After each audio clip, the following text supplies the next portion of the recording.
ইংরেজিতে একটা কথা আছে, prevention is better than cure. আমার কাছে মনে হচ্ছে যে বর্তমানে ইরান ঠিক এই পদ্ধতিটাই হাঁটছে।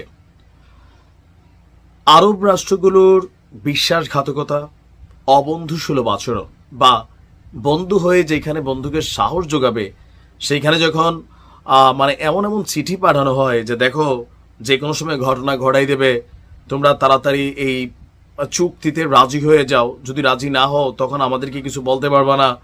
এসে ইনিয়ে বিনিয়ে একটা চিঠি পাঠিয়েছিল সৌদির যিনি রাজা আছেন কোথায়, ইরানে। এই চিঠিটা প্রকাশের পর একটা জিনিস তো নিশ্চিত হয়ে গেছে যে ইসরায়েল যে কোনো সময় একটা বড় অভিযান চালাবে ইরানের মধ্যে। আর এর কয়েক মাস আগে আপনারা জানেন যে লাস্টবার যখন ইরানে ইসরায়েল অভিযান চালিয়েছিল, ইরানের বেশ কিছু জায়গা কিন্তু ব্যাপক ক্ষতিগ্রস্ত হয়েছে। আর এর ফলে ইরানের যে আকাশ প্রতিরক্ষা সিস্টেম, সেখানে যে দুর্বলতাগুলো, এগুলো কিন্তু ইরানের নজরে এসেছে। এখন আবার যখন এই উত্তেজনা করা একটা পরিস্থিতি আমরা দেখছি যে পারমাণবিক চুক্তি নিয়ে ট্রাম্প এবং ইরানের মধ্যে যে টানাহেঁচড়া চলছে, এর মাঝখানে ইসরায়েল একটা অভিযান চালাবে এটা মোটামুটি নিশ্চিত। আর এই বিষয়গুলোকে মাথায় রেখেই ইরান, আমরা যতটুকু বুঝতে পারছি, যে শর্তের বাহিরে গিয়ে পারমাণবিক চুক্তি করবে না। আর যদি পারমাণবিক চুক্তি না করে তাহলে কি হবে, সরাসরি ইসরায়েল থেকে অভিযান হবে। আর সেই অভিযানকে মাথায় রেখেই ইরানের প্রতিরক্ষা ব্যবস্থা নিয়ে এবার কিছুটা নাড়াচাড়া করছে ইরান।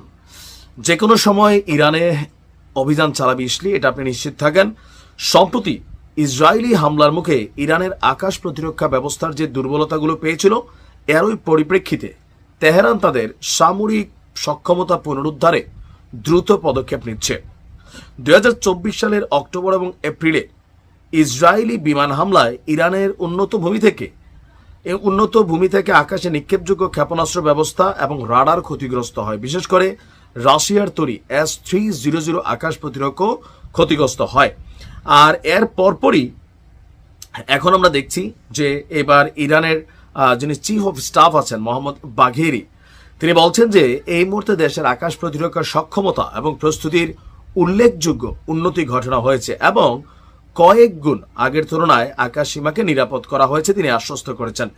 তিনি বলছেন যে ইরানের আকাশ সীমা যে কোনো লঙ্ঘন আক্রমণকারীদের জন্য উল্লেখযোগ্য ক্ষতি বয়ে আনবে। ইরান কেবল এখন রাশিয়ার তৈরি যে আকাশ প্রতিরক্ষা সিস্টেম সেইটার উপরে নির্ভর করছে না, বরং দেশটি স্থানীয়ভাবে বাভার 373 দূরপাল্লা এবং খোরদাদ 15 মতন আপনার যে ক্ষেপণাস্ত্র প্রতিরক্ষা ব্যবস্থা সেইটাকেও তারা উন্নত করেছে। ইন্টারন্যাশনাল ইনস্টিটিউট ফর স্ট্র্যাটেজিক স্টাডিজের গবেষণা বলছে রাশিয়ার কাছ থেকে নতুন করে S-400 নামক যে আকাশ প্রতিরক্ষা সিস্টেম আছে সেইটারও একটা বড় ধরনের ট্রানজেকশন হয়েছে। আর এটি ইরানের ব্যালিস্টিক ক্ষেপণাস্ত্র কর্মসূচির পুনরাবৃত্তি ঘটাবে। ওয়াশিংটনের সাথে এই আলোচনার মধ্যে ইরানের বিরুদ্ধে যে কোনো হামলা সম্ভাব্য সূচনা একটা ঘটতে পারে, এই বিষয়গুলো মাথায় রেখেই ইরান তাদের মোটামুটি যতটুকু দেখা যাচ্ছে যে আকাশ প্রতিরক্ষা সিস্টেমটাকেই হ্যাভি করছে। ওই যে আপনি যে কোনো একটা কিছু আপনার এখানে সে পড়লো, ক্ষতি কি হলো ডাজন্ট ফ্যাক্ট, কিন্তু পড়ার আগে যদি আকাশে এটারে উড়াই দেওয়া যায় বা ঢুকতেই না পারে, তখন হচ্ছে ক্ষয়ক্ষতির পরিমাণটা অনেক কমে যায়।